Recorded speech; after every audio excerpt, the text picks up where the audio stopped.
এই 30টা রোজা যদি সঠিক নিয়মে রাখেন, খাবার দাবার সব কিছু ঠিক রেখে, বাংলাদেশ থেকে 60-70টা রোগ বিদায় নেবে। 60-70টা রোগ থেকে ভালো থাকতে হলে হুমায়ার কত রাখতে হবে? এক। আমি একটু পরেই হুমায়ার ইনসুলিন রেজিস্ট্যান্স সংক্ষেপে বুঝাবো, কারণ এটা নিয়ে অসংখ্য ভিডিও আছে। ডায়াবেটিসের চিকিৎসা হচ্ছে ওষুধ দিয়ে চিনি কমাচ্ছে, কিন্তু কি কারণে চিনি বেড়েছে কেউ কথা বলে না, শেখায় না। ওষুধ দিয়ে প্রেশার কমায়, কিন্তু কি কারণে প্রেশার বাড়লো? তো প্রিয় দর্শক, আপনারা সবাই এখানে এসেছেন সুস্থ থাকতে চান, এই কারণেই। আমরা সুস্থ থাকার জন্যে যে নলেজটা দরকার, এটা আপনাদের সঙ্গে একটু শেয়ার করার চেষ্টা করব। আমরা যেই ধরেন খাওয়া দাওয়া চলাফেরা, আমরা যে নিয়মগুলো মানি, অর্থাৎ লাইফস্টাইল, এই লাইফস্টাইল মেনে কেউ সুস্থ থাকতে পারে, অথবা এই লাইফস্টাইলের ভুলের কারণে কেউ রোগী হতে পারে। এই বিষয়টা আপনাদের বোঝা অত্যন্ত জরুরি। যদি আপনারা সেটা বুঝতে না পারেন, তাহলে আপনারা কি করবেন? অসুস্থ হওয়ার পরে ওষুধ খাবেন, ডাক্তার দেখাবেন। এখন ডাক্তার এবং ওষুধ, এটারও প্রয়োজনীয়তা আছে। যেমন এমার্জেন্সিতে আপনার ডাক্তার লাগবে, ওষুধও লাগবে। তারপর ধরেন ইনফেকশাস ডিজিজগুলোর চমৎকার চিকিৎসা আছে, কমিউনিকেবল ডিজিজের চিকিৎসা আছে।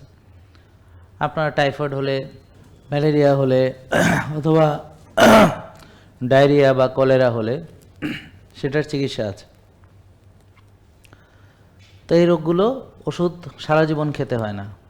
ধরেন আপনার একবার ম্যালেরিয়া হয়েছে, আপনি ওষুধ খেয়ে ভালো হয়ে গেছেন, সারা জীবন ম্যালেরিয়ার ওষুধ খেতে হবে না।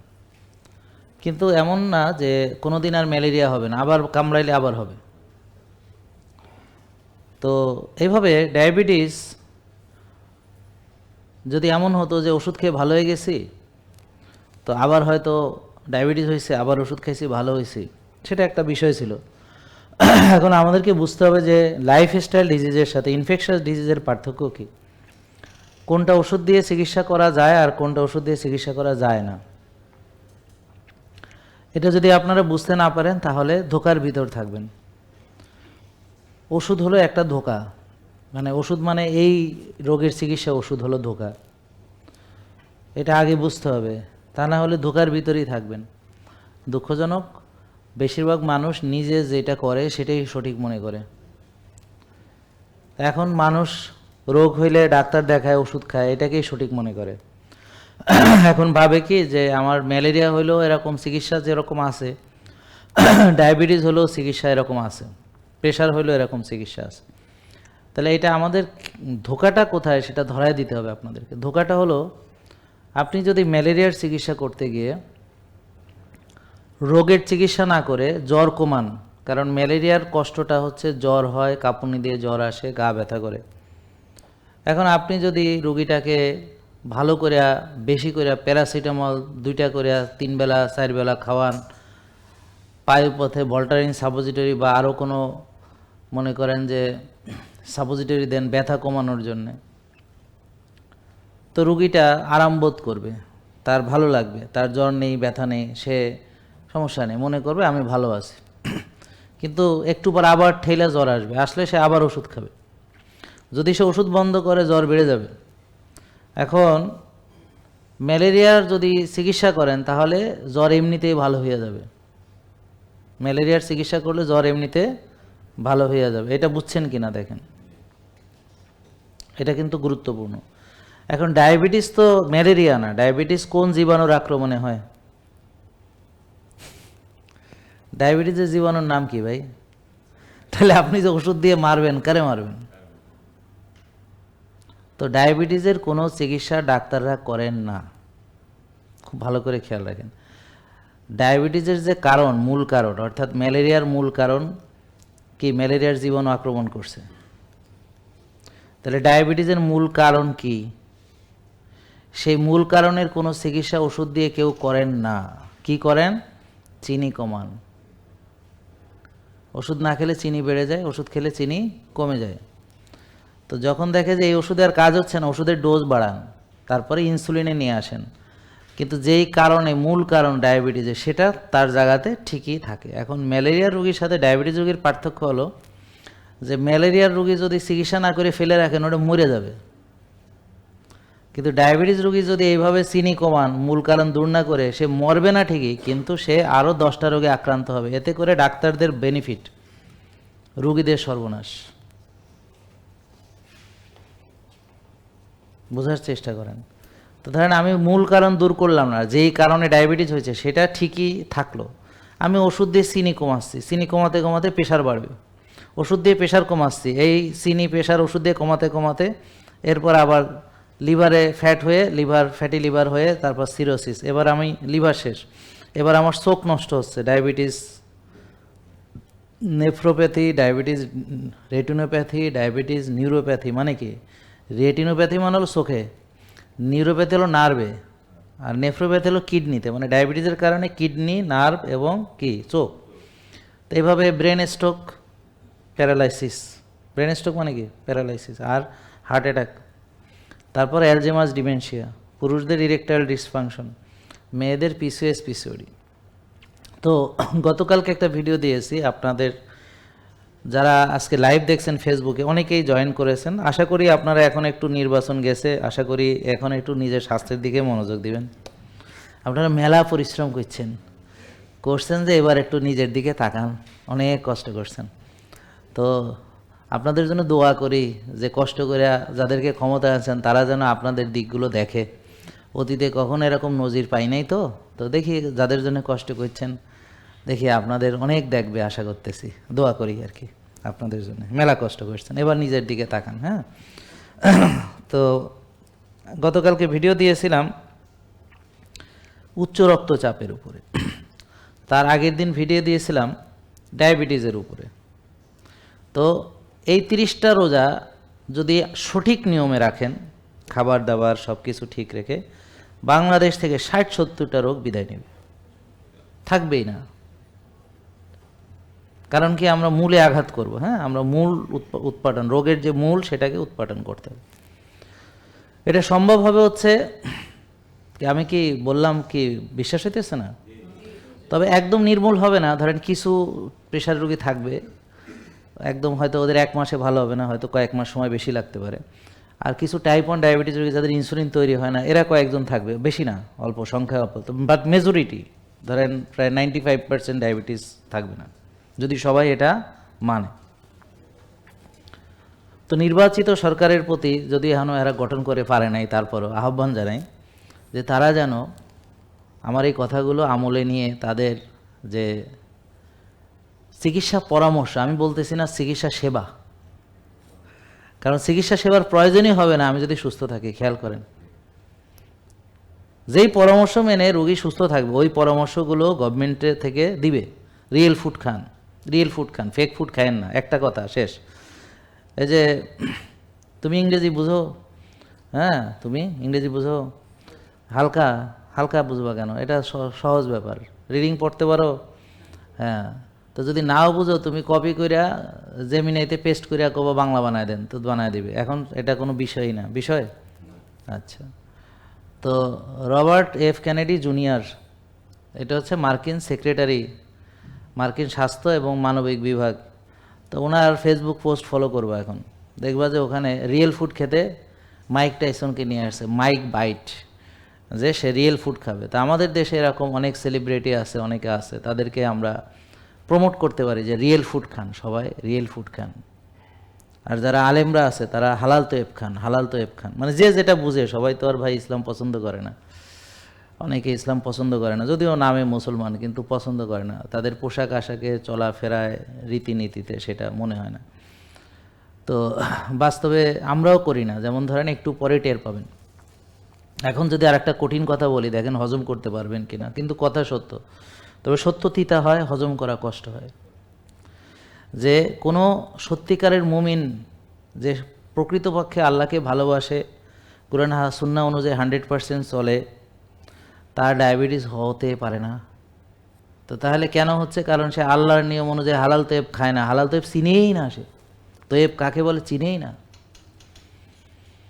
তারপর সে সীমা লঙ্ঘন করে, অর্থাৎ খাওয়ার ক্ষেত্রে সীমা লঙ্ঘন না করলে তো আর ডায়াবেটিস হবে না। আমি মূল কারণে আসবো, তার আগে একটু বলে যাই, তাতে আপনাদের বুঝতে সুবিধা হবে যে এত কঠিন কথা বললো তাহলে কি পাগল হয়ে গেছে। না, আমি জ্ঞানেই আছি, হয়তো আপনার বোঝার মতো জ্ঞান নেই।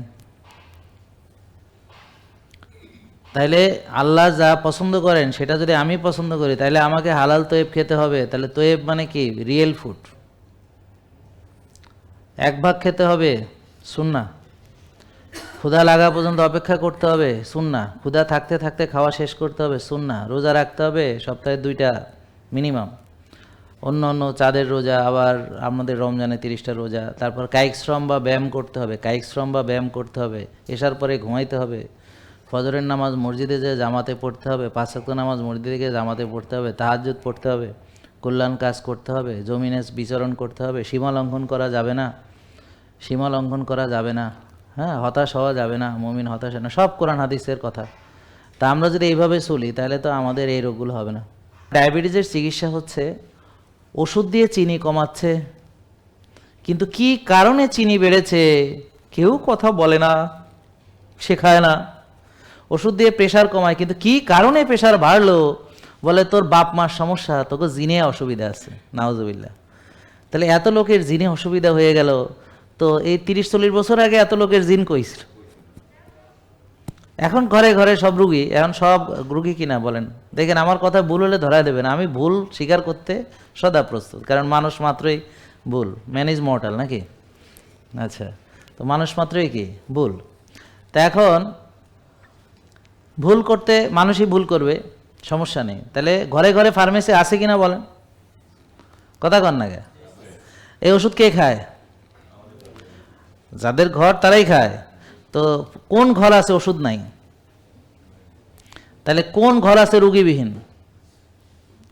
তাহলে আমরা কে আছি ওষুধ থেকে বেঁচে? আর যারা ওষুধ খায় তারা কি বলেন?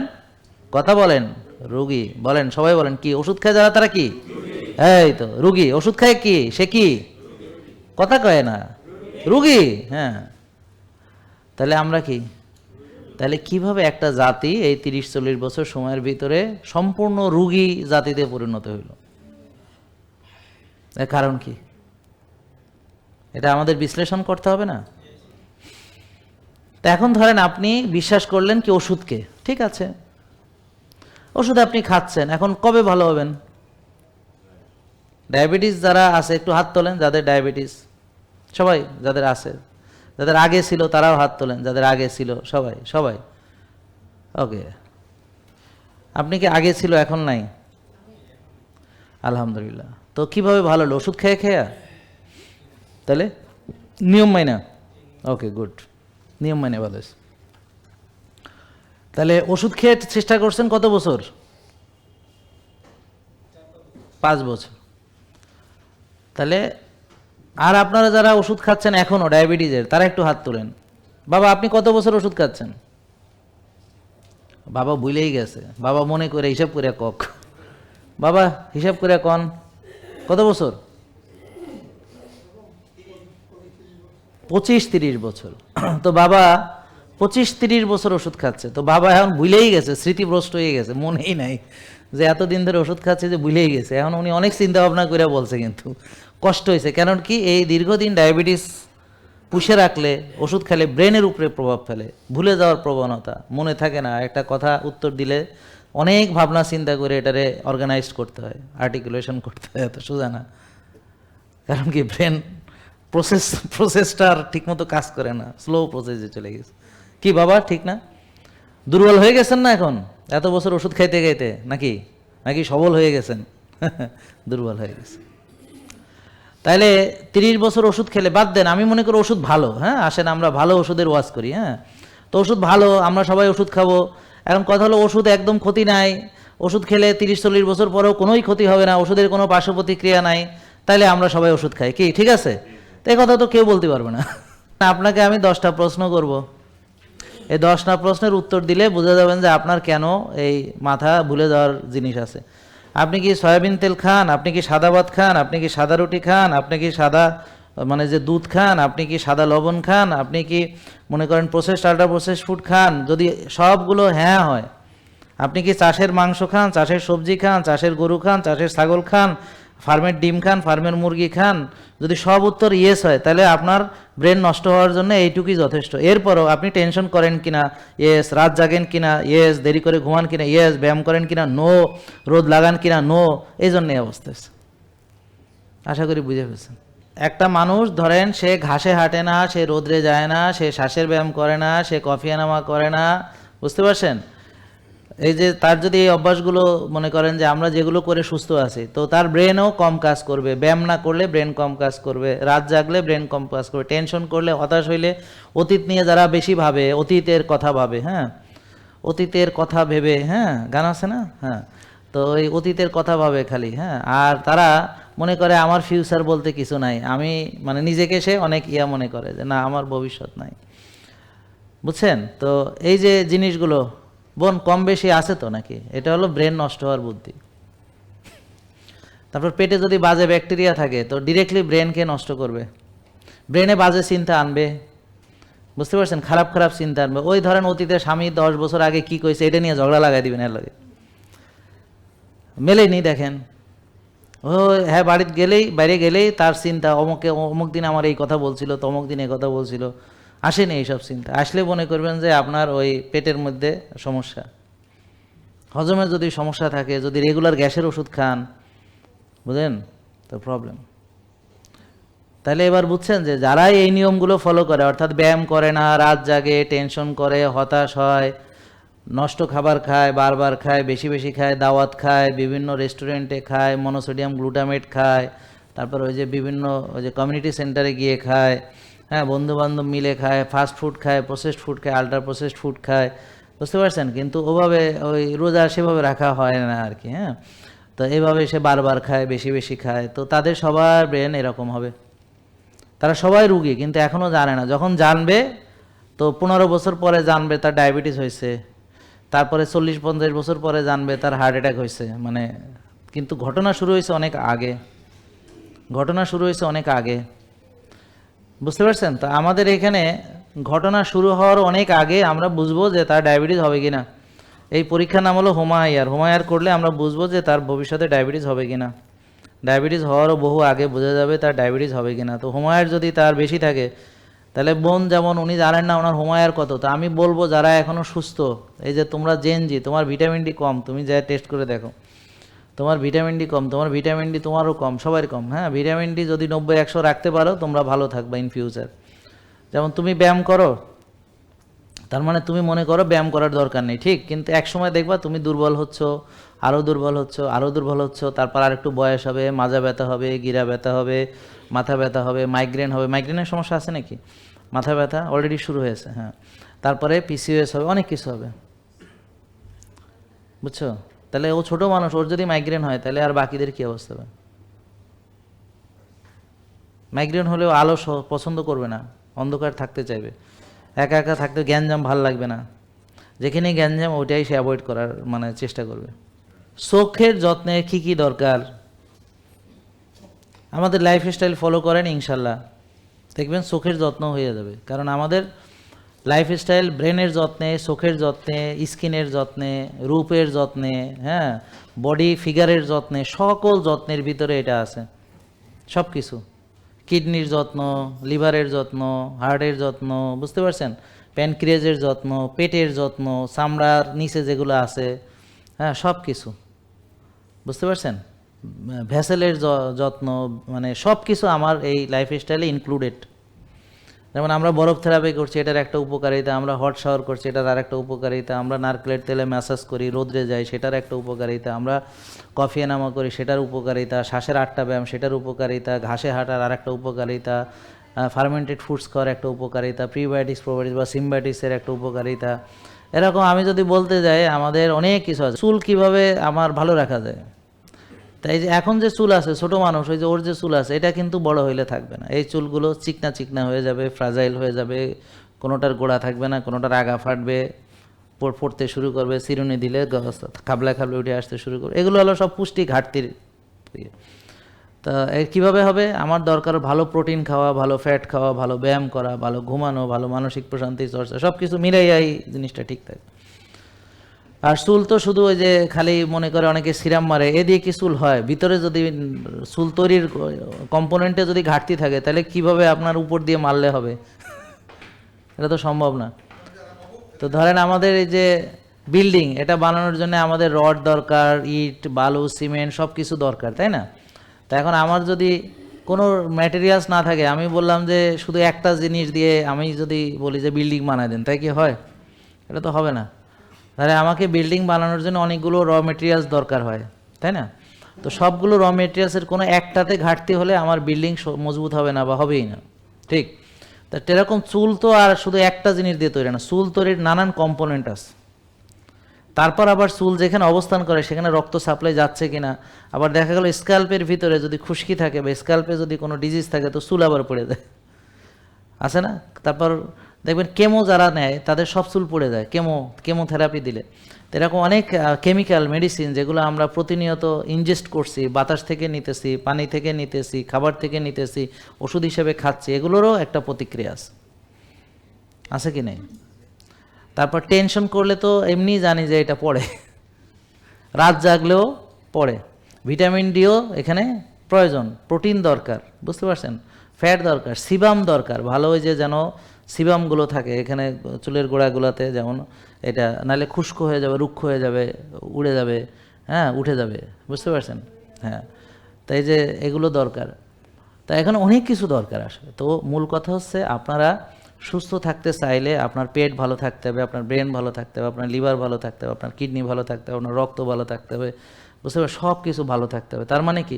তার মানে আপনার খাওয়া ভালো থাকতে হবে, আপনার ঘুম ভালো থাকতে হবে, আপনার ব্যায়াম ভালো থাকতে হবে, আপনার মানসিক প্রশান্তি থাকতে হবে, আপনার স্পিরিচুয়াল একটা মানে স্পিরিচুয়ালির একটা ইয়ে থাকতে হবে যে আমার আধ্যাত্মিকতা, আপনার একটা স্রষ্টার সাথে কানেকশন, নাহলে ওই জায়গাটা ফাঁকা থেকে যায়। 60-70টা রোগ থেকে ভালো থাকতে হলে হুমায়ের কত রাখতে হবে? 1।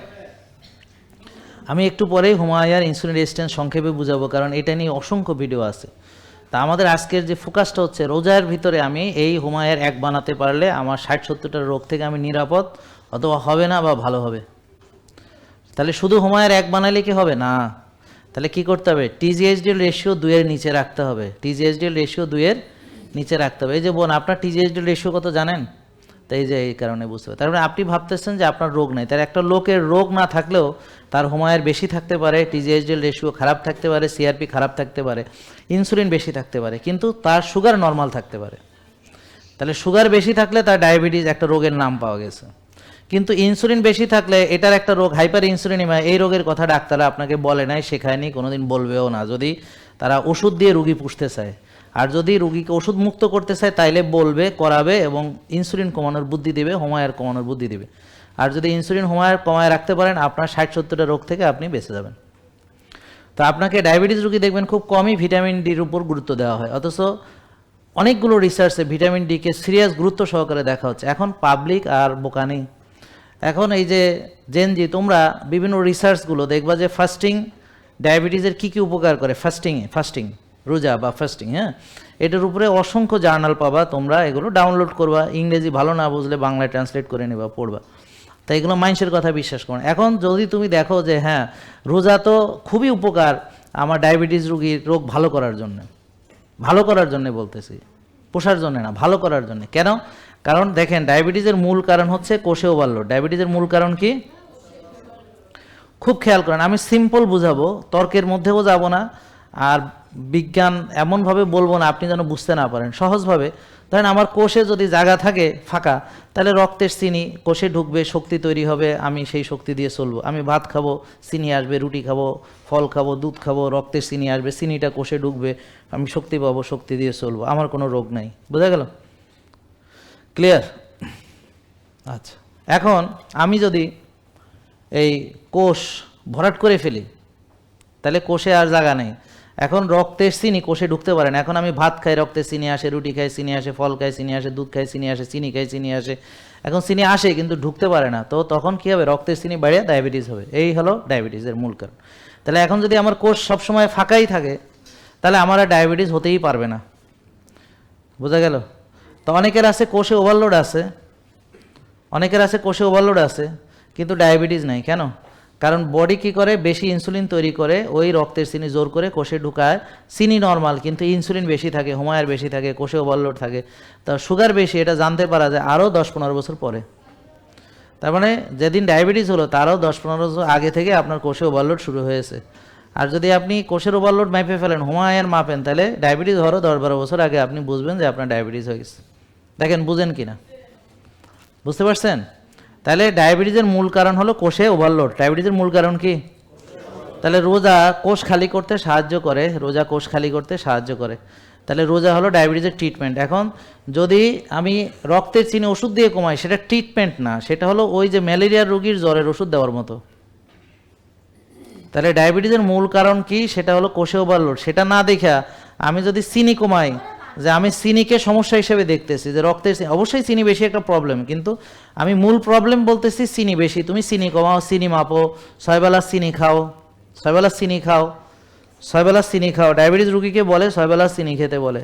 ডায়াবেটিস রুগীকে সকালে খেতে দেয় হচ্ছে এই রুটি, তারপরে 11টা মানে 7টা-8টা বাজে রুটি, হ্যাঁ, তারপরে ডিমের কুসুম ছাড়া ডিম, তারপর হচ্ছে যে এখানে অথবা ডাল, তারপর হচ্ছে কিছু সবজি, তারপর 11টা বাজে মুড়ি বিস্কিট খই অথবা কিছু ফল, তারপর 2টা-2:30 বাজে আবার ভাত ডাল সাথে মাছ মাংস, রাত বিকেল 5টা-6টা বাজে আবার মুড়ি বিস্কিট বা খই, রাত 8টা-9টা বাজে আবার হচ্ছে রুটি ডাল ইত্যাদি, ঘুমানোর আগে দুধ 11টা বাজে। তাহলে সকাল 7টা থেকে খাওয়া শুরু, রাত 11টা পর্যন্ত খাইছে।